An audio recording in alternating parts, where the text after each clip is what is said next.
या बारामतीमध्ये जनाक्रोश मोर्चा सध्या सुरू आहे। त्या ठिकाणाहून ताजे अपडेट देत आहेत आपले प्रतिनिधी जयकुमार जाधव आपल्यासोबत बारामतीतून जोडलेत। बारामतीमध्ये जयकुमार, जनाक्रोश मोर्चा निघाला आणि देशमुख कुटुंबीय सुद्धा या मोर्चामध्ये सहभागी होणार असल्याचं कळत आहे।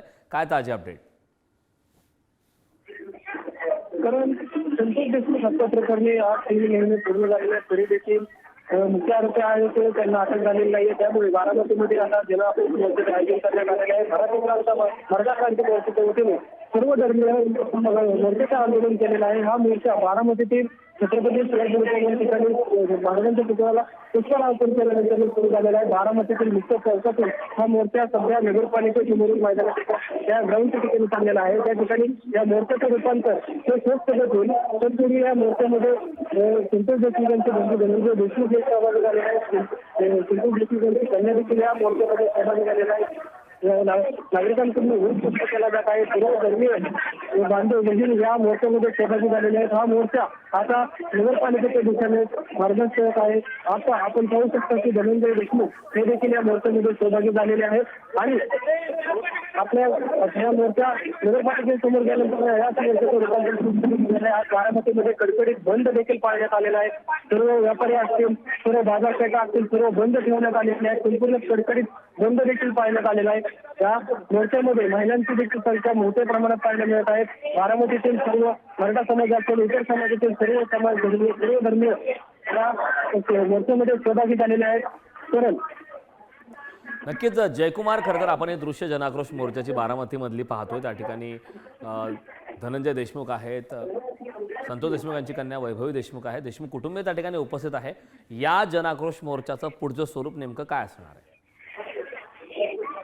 या मोर्चाचे पुढचं स्वरूप आता हा मोर्चा नगरपालिकेसमोर असताना या ठिकाणी जाईल। त्या ठिकाणी शोकसभेचं आयोजन केलेलं आहे। त्या शोकसभेमध्ये धनंजय देशमुख असतील, संतोष देशमुख यांची कन्या असतील, त्यांचं मार्गदर्शन त्या ठिकाणी आलेल्या सर्व बांधवांना भगिनींना केलं जाईल। यावेळी या शोकसभेमध्ये नेमकं काय मार्गदर्शन केलं जाणार हे पाहणं महत्त्वाचं ठरणार आहे। प्रामुख्याने 3 मागण्या मोर्चामध्ये उपस्थित केल्या जात आहेत की जे प्रमुख आरोपी आहेत त्यांना त्वरित अटक करावी, नंतर धनंजय मुंडे असतील त्यांना देखील यामध्ये सहआरोपी करावं आणि तिसरी मागणी अशी की जे आरोपी आहेत त्यांना त्वरित फाशी मिळावी, अशा मागण्या या मोर्चामध्ये उपस्थित केल्या जात आहेत। तर नक्कीच जयकुमार, हे दृश्य आपण पाहतोय। खरं तर एकीकडे धनंजय मुंडे यांचा राजीनामा तर झालेला आहे, मात्र त्यानंतर आता वाल्मिक कराड आणि त्यांच्या सह आरोपी जे आहेत सध्या त्यांच्यावरती कठोर शिक्षा व्हावी, फाशीची शिक्षा लवकरात लवकर देण्यात यावी अशी मागणी सुद्धा करण्यात येत आहे। यामध्ये जयकुमार, एक महत्त्वाचा मुद्दा असा आहे की एकमेव जो आरोपी आहे कृष्णा आंधळे तो अद्याप फरार आहे। त्याबाबत आंदोलकांची नेमकी काय मागणी आहे? आंदोलकांची अशी मागणी आहे की जो फरार आरोपी आहे त्यांना त्वरित अटक करावी। कुठेतरी पोलीस प्रशासन अतिशय करते असे देखील प्रश्न या ठिकाणी उपस्थित केले जात आहेत। रोज जे गुन्हे आता गुन्ह्यांमध्ये जे वाढ होत आहे त्यामुळे कुठेतरी पोलीस प्रशासन होते नागरिकांच्या सुरक्षेवरती दुर्लक्ष होत आहे। जोरदार घोषणाबाजी देखील अशी या मोर्चामध्ये बांधवांकडून केली जात आहे। महिला देखील मोठ्या संख्येने आहेत, महिलांकडून देखील आक्रोश केला जात आहे। आपण पाहू शकतो की महिलांची आहे आणि महिलांकडून देखील आक्रोश या ठिकाणी व्यक्त केला जात आहे आणि जो फरार आरोपी आहेत त्यांना त्वरित अटक करावी अशी देखील मागणी आंदोलनकर्त्यांकडून केली जात आहे। नक्कीच जयकुमार, बारामतीमधले दृश्य आपण पाहतोय। देशमुख कुटुंबीय तर सहभागी आहेच, मात्र त्या व्यतिरिक्त अन्य कुठल्या राजकीय पक्षाचे नेते त्या मोर्चामध्ये, जनाक्रोश मोर्चामध्ये सहभागी आहेत का?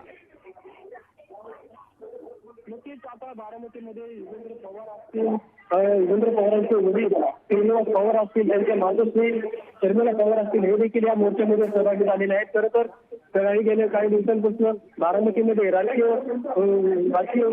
घडामोडींना वेग आल्याचं चित्र पाहायला मिळते, परंतु हा मोर्चा कुठल्या कोणत्याही पक्षाचा नाही किंवा कोणत्या राजकीय पक्षाची निगडीत नाही असं मराठा क्रांती मोर्चामध्ये सांगण्यात आलेलं आहे। नक्कीच जयकुमार, खूप खूप धन्यवाद या संपूर्ण माहितीबद्दल।